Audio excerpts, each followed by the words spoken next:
Wait for it. And we are live! Good evening, everybody, and welcome to Mishnah Mastery! Hooray! This is really exciting, guys. We are going to be starting a new Masechta. We are going to be starting Masechta. It's interesting. I always thought it was pronounced Erchin, but if I show you on the screen as we call up the Mishnah for tonight, you will see that they think it's pronounced Arachin. But either way, we're starting it, and we're starting it tonight. So this is very, very exciting, guys. Gotta tell you. So what is it all about? That's the question, isn't it? What is it all about? So Maseches Erchin, or Archin, is all about... It's not very clear on the screen. What's not very clear on the screen? I don't know if Philip can see it clearly, but it's a bit blurred. If I go like that? It's not sharp. It's not sharp. Well, I've had this problem before, but I don't know how to solve it. The recording will be sharp, and I don't know why it's not sharp. Okay, that's better. But if I go like this, I should probably always just do this. But I'm going to put the link in the chat, and you can load it up on your own screens if you need to. Okay. So Maseches Erchin is all about valuations. In Parshas Bechukosai, if a person wanted to donate the value of themselves or the value of a particular individual to the temple coffers, okay, then the Torah tells us different valuations of different genders, of different people, of different ages. Okay, so that is the concept of Erchin. It's a self-contained din, which discusses a person who pledges the value of a particular individual to Hekdesh, to the temple treasury. And so the Torah sets an amount based on gender and age. And we're going to see that in the context of all of this, we're also going to talk about nadarim. We've talked about nadarim before, vows, an open-ended vow, which is often used as a juxtaposition to compare against the Erchin.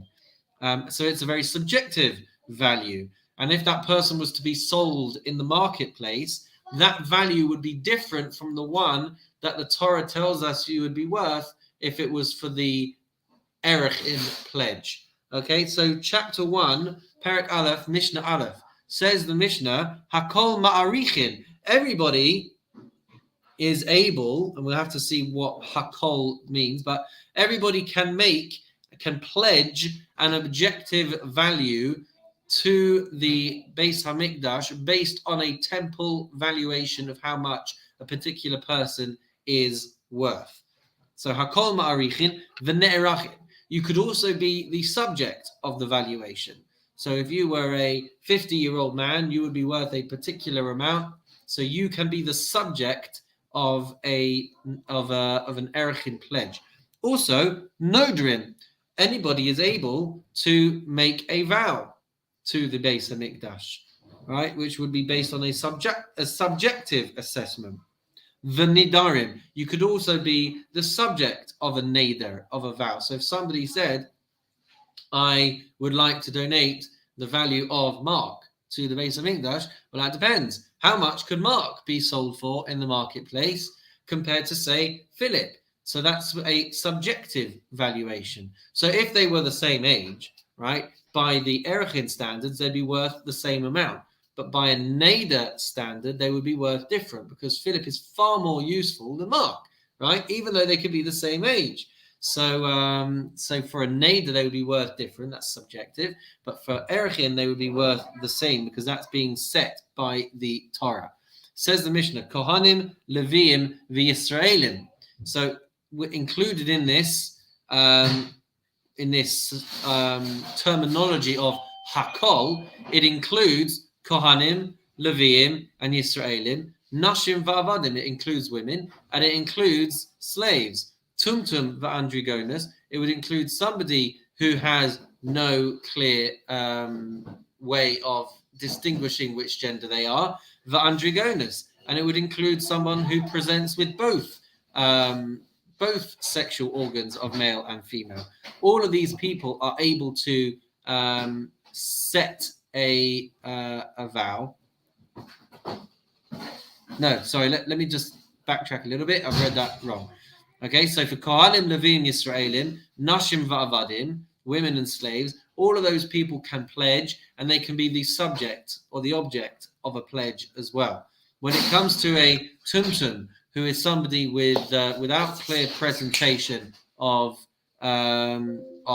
sexual organs, or someone who presents with both, then nodrim v'nedarim, they would be able to make a neder. They would be able to be assessed for the purpose of a neder, umarichin, and they would be able to make a pledge of erchin based on someone else's value, aval lo ne'erachim.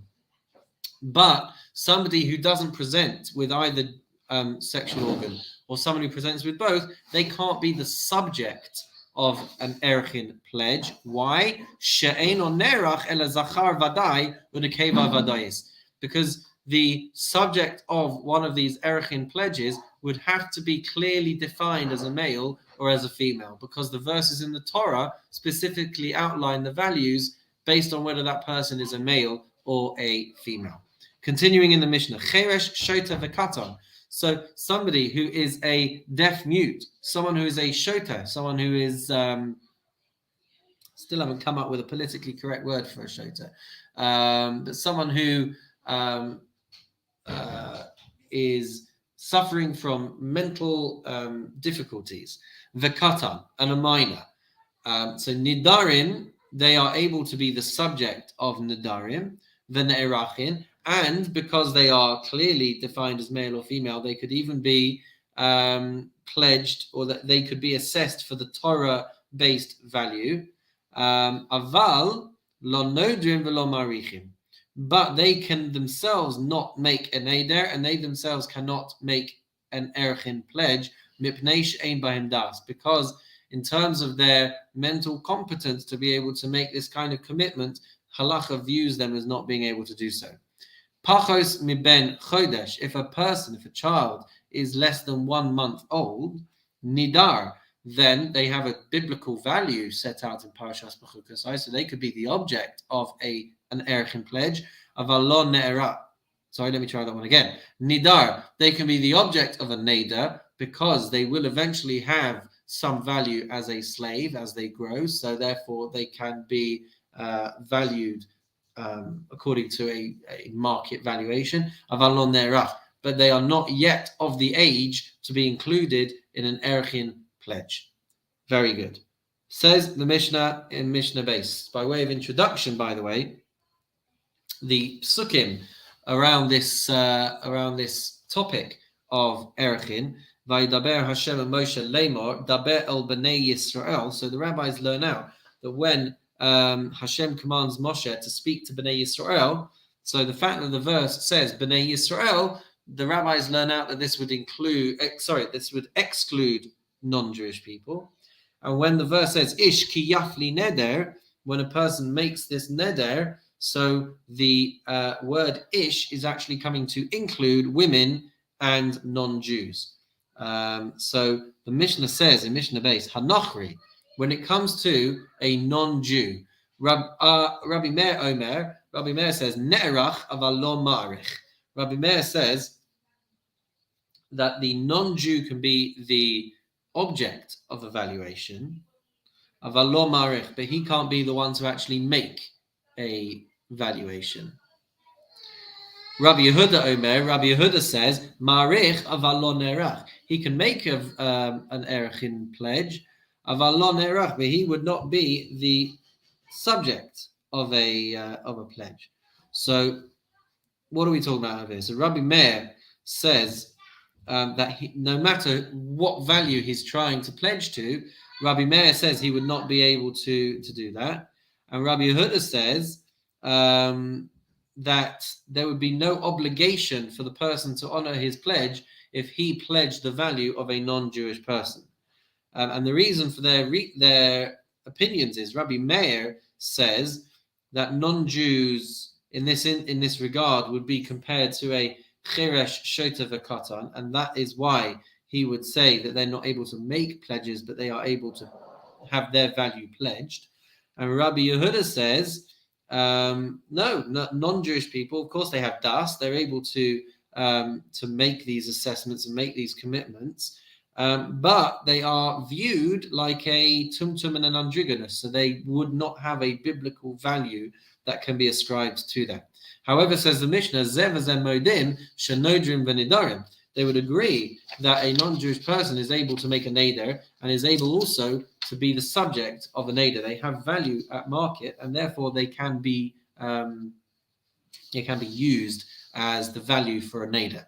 Says the Mishnah in Mishnah Gimel, Hagoses, what about someone who is imminently dying? He is on his deathbed. V'hayotze lehareg, someone who is being taken out to be executed. He is a dead man walking. So what's the halacha over there? Says the Mishnah, Lon nidar v'lon ne'erach. They have no value at market, and therefore they can't be the subject of a neder. V'lon ne'erach, and they are dead men walking. Essentially, they are halachically viewed as already passed from this world, and therefore they would not have a biblical valuation either. Rabbi Chanina ben Akavya Omer. Rabbi Chanina ben Akavya says, ne'erach, they can be the subject of an Erchin pledge.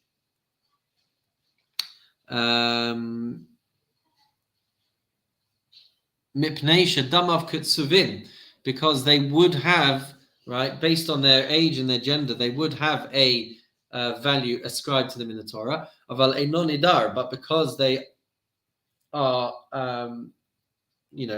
helpless for all intents and purposes, they cannot be the subject of a neder. Because they would not have a value ascribed to them. Rabbi Yossi Omer, Rabbi Yossi says, no umarich umakdish, that one can, so someone who is on his deathbed or someone who is being taken out for execution, they are able to make vows, they are able to make Erchin pledges, and they are able to consecrate property to the Beis HaMikdash. And if they were to pass before these things were taken care of, then the money would be collected from the what's the word? From the descendants? No, I don't like that word. From the people that you bequeath to. Pardon me? From the estate. From the estate. Yes, all right. But it would be collected from the Yorshim, from the people who are inheriting this person's estate. Vim hizik. And if he damaged the property of others while he is in this state of goses or being taken out to be executed, so this guy's being taken out to the gallows, and on his way out he punches someone in the face. So chayav b'tashlumin. So then they would also be obligated to pay the compensation, and I guess that would be binding on whoever his estate is left to. And finally, for Perek Aleph, Mishnah Dalet. What a short chapter this is, fellas. So, says the Mishnah, discussing a pregnant woman who is sentenced to the death penalty. What about a woman who is being taken out to be executed, and she has a child inside of her? So, halachically, says the Mishnah, we don't wait for her to give birth. We don't delay her sentence in order for her to be able to give birth. So even though there could well be a live fetus inside of her, the Torah says that the fetus would suffer as well.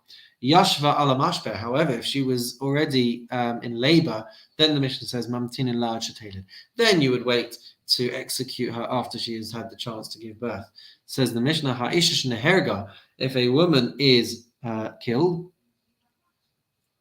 nehenin bisara. So halachically, one is still able to derive benefit from her hair, shave it off and turn it into a sheitel. Or according to another opinion, is actually talking about her sheitel. Behema sheneherga. But if an animal was to be executed by by the court, then asura b'hanaya. Then there would be it would be forbidden to have any benefit from this animal. Mazel tov, ladies and gentlemen, on completing chapter 1 of Maseches Erchin. That's really not taken us so long. But don't get too excited, because Perek Base will take us a bit longer, even though it's also comparatively short. So in Perek Base, we are going to talk briefly about Erchin, but you're going to see that we are talking about the minimum and maximum thresholds of an Erchin pledge. And because of that structure of talking about the minimum and maximum, so the rest of the chapter will actually talk about other halachic themes and topics for which there are maximum and minimum thresholds.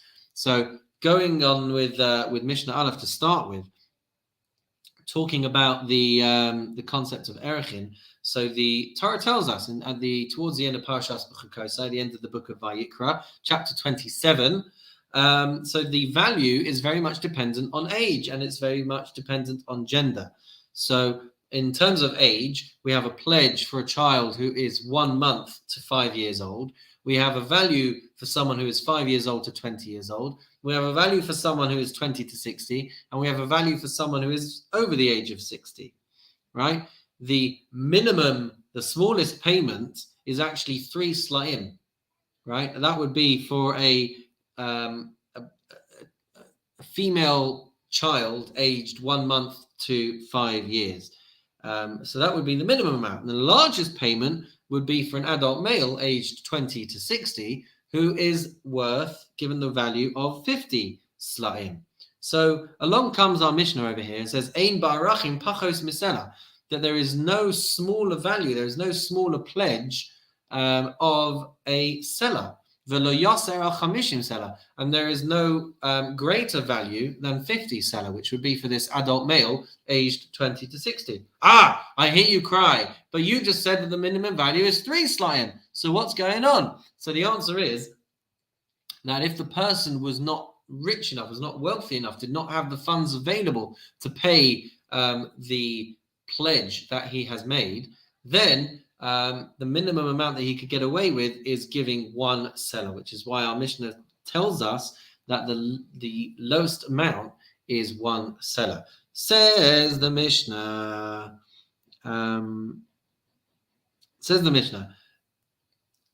Ketzad. How is this the case? How do we end up with this threshold of 1 seller all the way through to 50 sla'im? Nasan seller v'ha'esher. If a person gave 1 seller and then became wealthy, right? So he's pledged whatever he has pledged, and the Kohen has assessed his his bank account, and based on his affordability has instructed this person to pay 1 seller. But then after he pays it, he wins the lottery. And now he's got 50. He's got enough money to pay a full amount. So the Mishnah says, Eina no sein klum. It's fine. He's already honored his pledge, given based on the Kohen's assessment of his affordability. So there's no need to give more than this.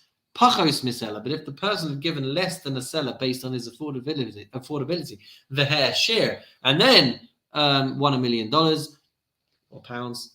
Why do we go dollars? I don't know. No sein chamishim seller. Then he would, because he has not yet even reached the minimum threshold of 1 seller, now he has to go ahead and pay the full whack of 50, if that is indeed what he had actually pledged. So he has to pay as much as 50 seller. Haya v'yadav chamesh sla'im. What if he's got 5 sla'im in his hand? So he's pledged 50, but he's only got 5. Rabbi Meir Omer, Eino nosen ela achas. Well, if he can't afford the full 50, then Rabbi Meir says that he would only give 1 seller, and therefore he would fulfill his obligation. So from a Torah perspective, according to Rabbi Meir, the Kohen is either going to be able to assess you for the full amount, or he's going to be able to assess you for 1 seller, and that's it. So if you can't afford the payment, the assessment is always going to be 1 or up to 50. That's Rabbi Meir's opinion. According to Chachamim, no senes kulan. You give what you can give, and he gives the full 5 sla'im if that's what he can afford. So that is where our no. So ein ba'arachin pachos misela v'lo yeser al chamishim seller. So that is why you can have a valuation of no less than 1 and no more than 50. Okay, that takes us to the breaking point between talking about Erchin and talking about other topics. All right, so we're now talking about minimum and maximum thresholds when it comes to counting the days of impurity for a woman going through her menstrual cycle. But there's going to be a lot of background that we kind of have to give over here. So I do hope that you're able to bear with me as we explore this issue a bit together. So fundamentally, it works like this. The Torah talks about two types of tumah that can emerge through a woman's body if she bleeds as part of her cycle, let's say. One of them is called the tumas nida, the nida discharge, which would render her impure. And the other is a tumas zava, or ziva, the zava discharge, which would also make a woman impure. Now, if it's dam nida, if it's nida blood, so then it's coming at a time when a woman can pretty much guesstimate when it's going to arrive based on her previous menstrual experiences. And the halacha biblically is that whatever she sees, even if she just sees a drop of blood, she is going to be tamei for 7 days. And biblically this is, right, on the night of the 8th day, she can go to the mikveh and she would be tahora, she would be pure again. Okay, but then along comes this other type of discharge called ziva. And this is something that a woman could see at an unexpected time.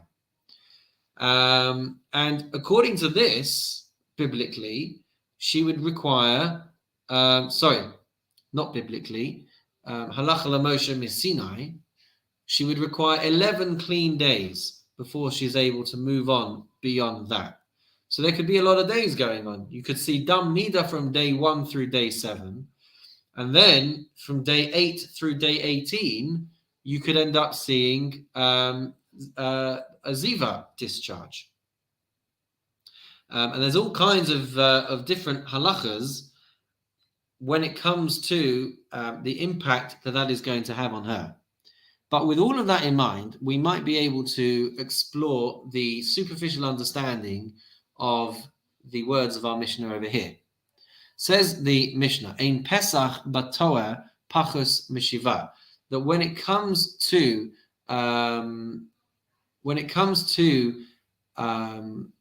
the discharges of blood that she could see, so in order to bypass these time periods, right, to avoid any situations of doubt, she's never going to have less than 7 days of impurity, which would be based on her ability to only see dam nida during that particular period.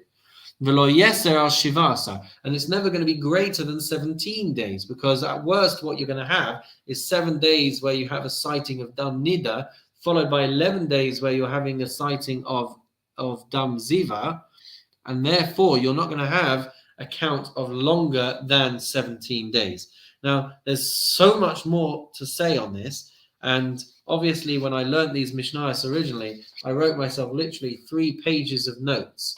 But I don't know if we need to necessarily, first of all, I can't remember half of it, but I don't know if we need to go into such extreme, 4 pages of notes, whether we need to go into such extreme layers of depth to be able to understand this.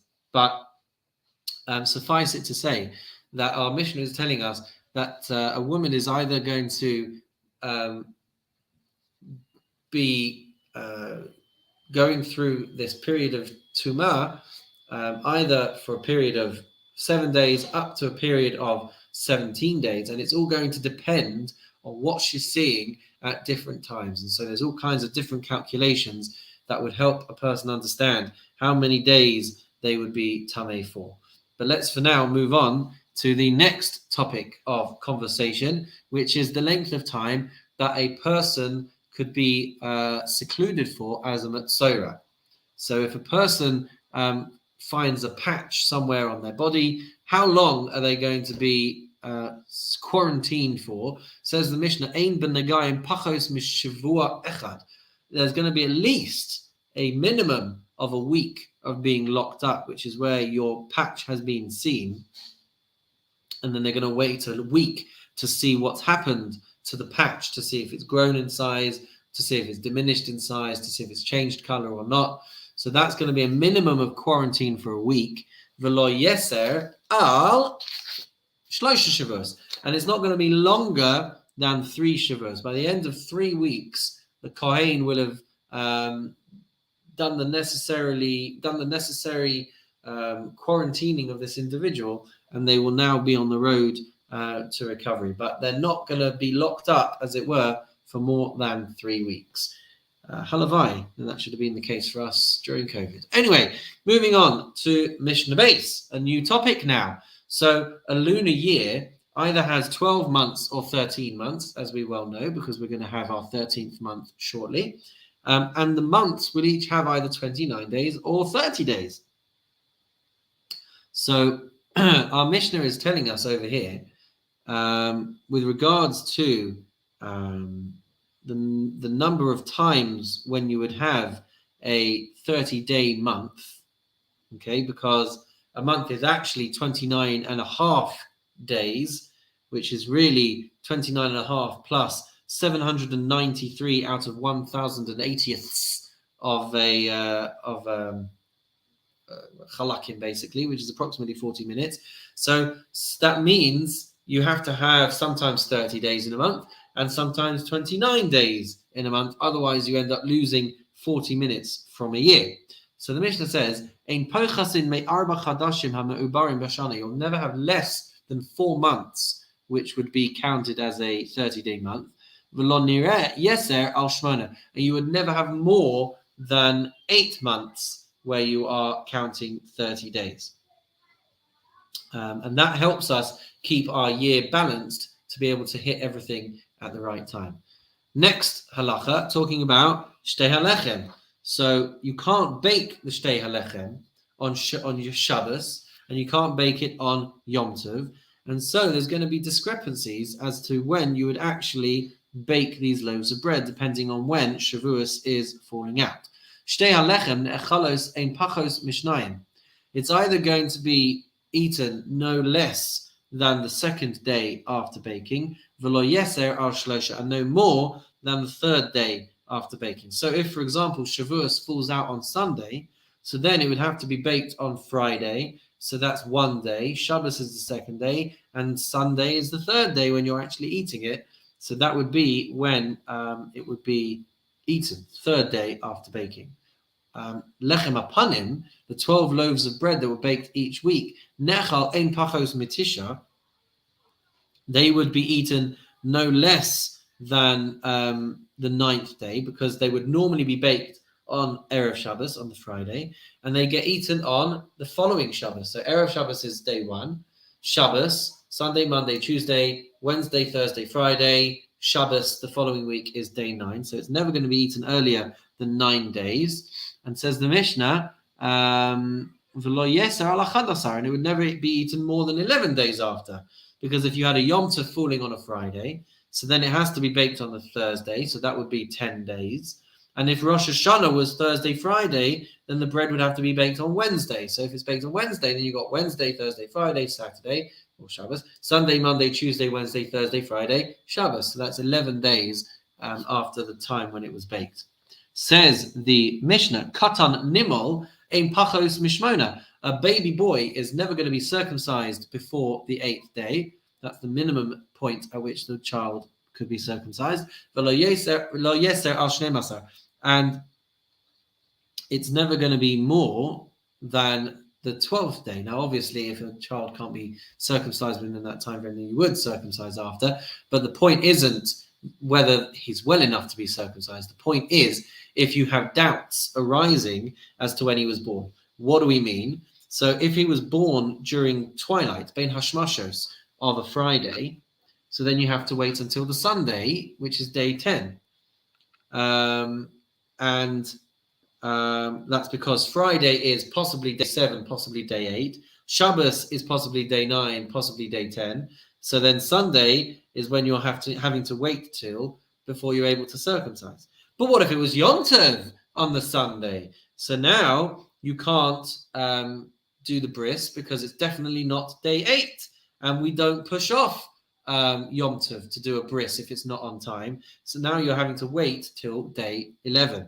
Now, what if Rosh Hashanah is Sunday, Monday? Well, then you have to wait until the Tuesday, because you can't circumcise him on either the Sunday or the Monday because it's Rosh Hashanah, and you can't push off Yom Tov in order to circumcise the child if it's not actually day 8. So therefore, you're waiting till the 12th day to be able to circumcise him. That's why it will never go beyond 12 days. Makes sense. Totally logical. Mishnah Gimel. You'll never hear fewer than 21 sounds from the trumpet in the Beis Hamikdash. You would hear 3 when they open the courtyard every morning. You would hear 9 during the Korban Tamid in the morning. You would hear 9 during the Korban Tamid in the afternoon, while the Leviim are all singing their Shira. So, Ein Pochasin, says Mishnah Gimel, Me'esrim v'achas tekiyos b'mikdash. You would never hear less than 21 trumpet blasts in the Beis Hamikdash, v'lo mosifin al arba'im v'shmoneh, and you would never hear more than 48. When do we hear 48? You all remember, because we talked about this in Maseches Sukkah, and Maseches Sukkah listed all of the different occasions when you hear all the different numbers of blasts. So if it was Erev Shabbos during Sukkot, you'd hear 21 daily blasts, because you're hearing 12 for the Nisuch Hamayim as well. You're hearing 9 for the Korban Musaf. You're hearing 6 for Erev Shabbos, and that brings you to a total of 48. Ein Pochasin Mishnei Nevalim. You would not hear, or you would not have fewer than 2 lyres, Lyres. So when the Leviim were performing, not only would they have the singing, but they would have instruments accompanying them as well. You would never have fewer than 2. And you would never have more than 6. Ein Pochasin Mishnei Chalilin. You would never have fewer than 2 flutes. You would never have more than 12.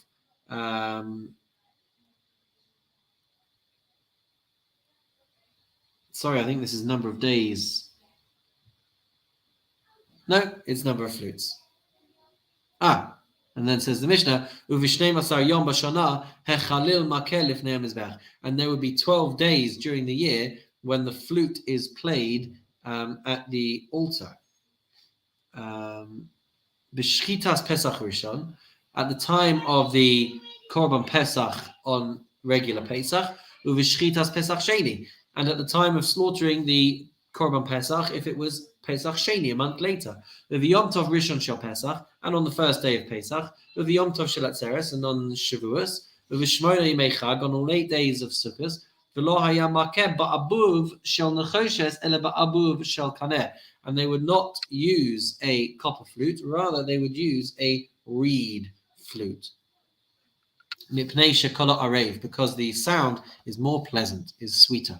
V'lo haya machalik ele ba'abuv yichidi, and one would conclude only with a single flute, mipnei shehu machalik yafeh, because it's a nice way to end off the music. So there you go, precedent in the in Jewish history for musical instruments while you are singing, and especially when you are singing Hallel. So there we go, Mark. You'll now be looking forward to our next musical Hallel installment. Mishnah Daled. Who used to play the flute? So the Mishnah says, "Va'avdei hakohanim hayu." It was the servants of the priests, Divrei Rabbi Meir, who used to play the flute, even if they were an Eved Kanani. But says Rabbi Yossi Omer, Mishpachos Beis HaPegarim Beis Sefaria. Rabbi Yossi says that you can have non-Leviim, but they must be kosher Jews, and so therefore it could be people from the house of Pegarim. It could be people from the family of Sefaria or Tzipara, as it says there, not to be confused with our website over here, which is sefaria.org. Uveis Sefaria ume Ma'um, from a place called a Ma'um, Hayu Masin la Kuhuna. So these people could marry even into the Kuhuna. Rabbi Chananya ben Antignas says that if they're standing on the Duchen, if they're standing on this platform with the Leviim to perform, then Leviim Hayu. They have to have been Leviim who were playing the music as well. They had their job to do. They played the music, and therefore the Shira, when it came to the singing and when it came to the instruments, that would all be done by Leviim. Mishnah Hey. Says the Mishnah, you would never have fewer than 6 lambs that would be inspected for blemishes. If they were reserved for korbanos, you would never have fewer than 6, I guess, on standby. So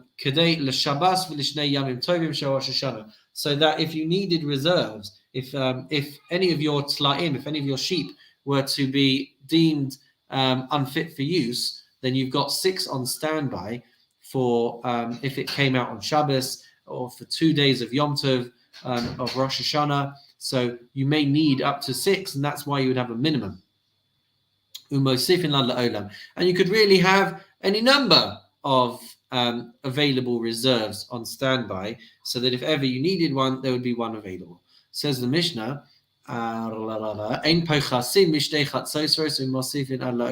you would have no fewer than 2 trumpets available to play in the Beis Hamikdash, and you could have as many as you wanted.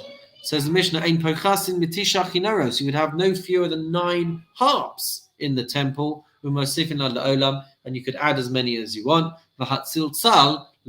However, when it comes to the cymbal, then there would only be 1 set of cymbals being played. I guess it's a bit annoying when you have one guy, a million people just go. Anyway, that is Mishnah Hay. Moving on then to our last Mishnah for this evening, Mishnah Vav.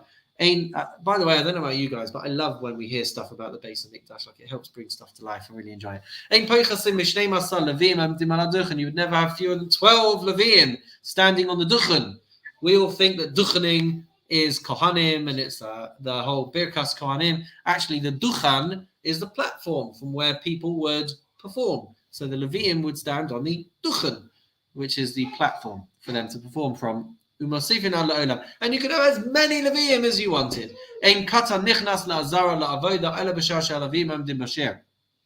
A child would only be allowed to go into the Azara, into the courtyard for service, if it was at a time when the Leviim were standing to sing, engaging in song, so that they could sing along. But they would not play the instruments. They would not play the lyre. They would not play the harp. They would only sing in their harmonious, beautiful voices. Says the Mishnah, in order to spice up the sound of the singing. Rabbi Eliezer ben Yaakov says, Olin a minyan. They would not count as part of this isn't talking about a minyan of 10. This is talking about a minyan of 12 Leviim. They wouldn't count. And they wouldn't stand on the platform with the Leviim, but they would stand on the ground, and they would kind of like be the front row, so to speak, in front of the Leviim. And they had a name. They were called the Tsoarei. Translates it there on the screen as the cadets of the Levites. So it was amazing. You would have at least 12 instruments played. You would have 2 nevalim, 2 lyres, 9 kinorot. You would have 9 harps, 1 set of cymbals. On 12 days of the year, you would have an extra 2 flutes as well. So it was a beautiful atmosphere daily in the Beis Hamikdash. What a wonderful sight it must have been to behold. Please God, we should all be able to see it very soon. But friends, that's all we've got time for this week. So thank you very much for joining us. Mazel tov on completing chapter 2 of Masechet Erchin. Join us next week as we dive into chapter 3, please God, chapter 4. And who knows, if we're quick, we might even get into chapter 5 as well. In the meantime, have a wonderful and meaningful night.